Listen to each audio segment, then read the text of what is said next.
Picture a stadium built to hold more people than the entire population of most small cities, 72,000 seats, arranged in a vast bowl beneath a ring of columns that floats above the structure like a halo. From the air, it looks almost too deliberate, too perfect. A piece of architecture that belongs more to a museum than a football pitch.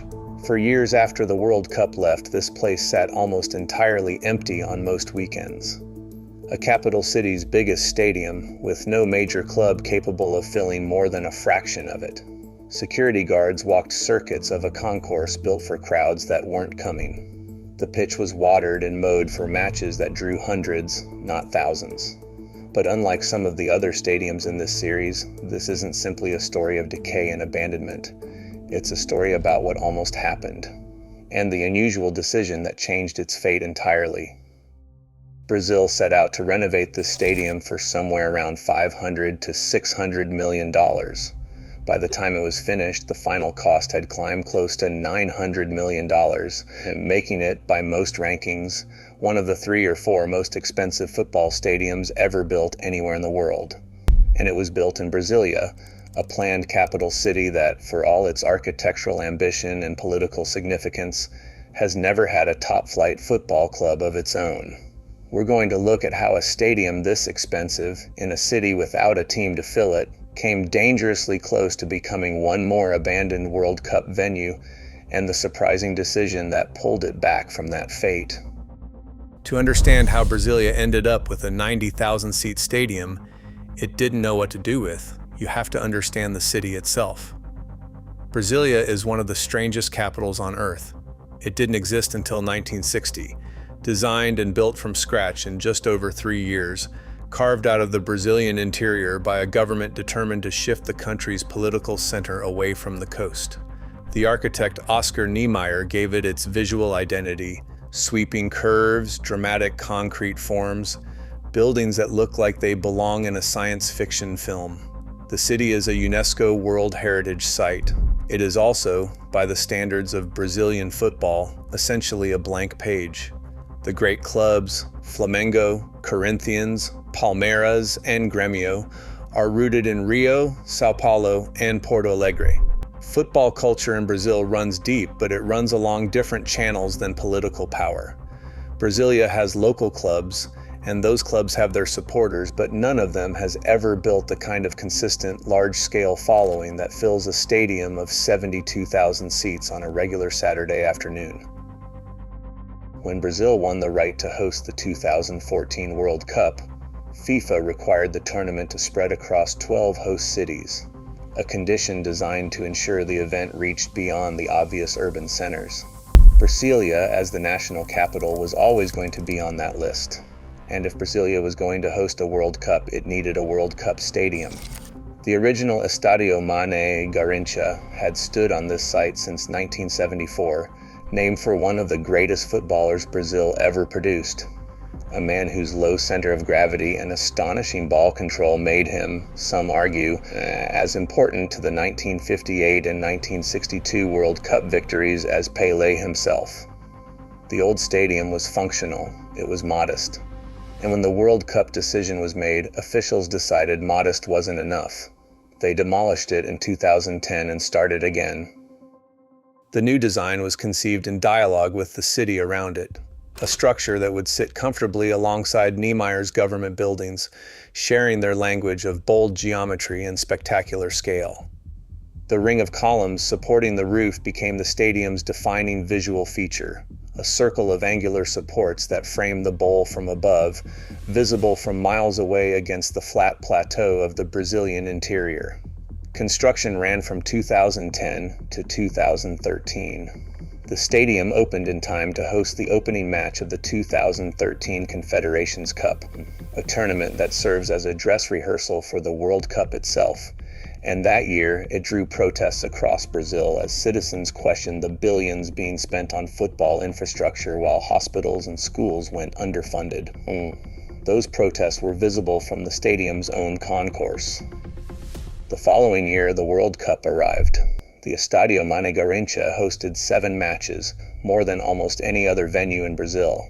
The most significant was Brazil's third-place playoff against the Netherlands, played just days after the national team's catastrophic 7-1 semifinal defeat to Germany. The mood in the stadium that night was unlike almost any sporting event in living memory. A country in shock, a crowd grieving, and a team going through the motions of a match that nobody's heart was fully in. Brazil lost 3-0. Then the World Cup ended, and the real story of the stadium began. Brasilia had no major club capable of regularly filling a venue of this size. The expectation, as with most World Cup stadiums, was that the arena would eventually justify its cost, through local football, through concerts, through conventions and corporate events, that over time, the investment would find its return. That expectation proved difficult to meet. Multiple reports from the years immediately following the World Cup described the stadium sitting largely underused. Local clubs avoided it in favor of smaller, more affordable grounds where the economics made more sense. Attendances at the matches that were played here were often embarrassingly small by the standards of the building. A few thousand people scattered across seating built for 72,000 creates an atmosphere closer to an empty airport terminal than a football ground. Running a stadium of this size isn't cheap in the best of circumstances. Reports from this period describe monthly maintenance costs in the hundreds of thousands of dollars, security, cleaning, pitch care, the upkeep of the building's complex structural roof and mechanical systems. Those costs kept coming whether the stadium hosted one event a month or 20. And for several years after the World Cup, it was consistently hosting far fewer than 20. It became, in the words of more than one observer at the time, a textbook white elephant, one of the most expensive and most visible symbols of what critics argued was a fundamental failure of planning in Brazil's World Cup preparations. For a while, the trajectory looked familiar, the same arc as Manaus, the same arc as Athens. A celebrated moment of global attention followed by years of mounting costs and shrinking crowds. The stadium hosted football matches during the 2016 Rio Olympics, which gave it a brief return to the international spotlight.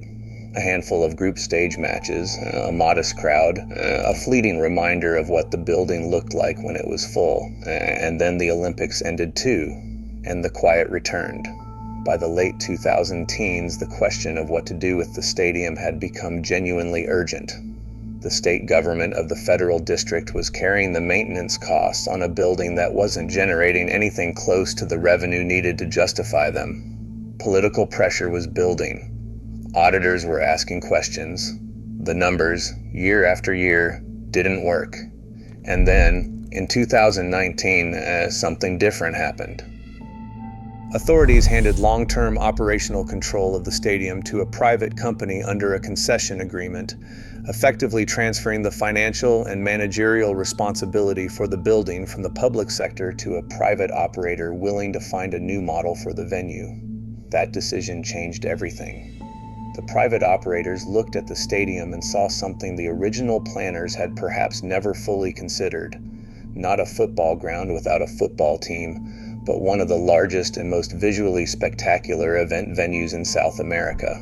A bowl that could hold 72,000 people in a capital city with strong airline connections, a growing corporate sector, and an appetite for major international events.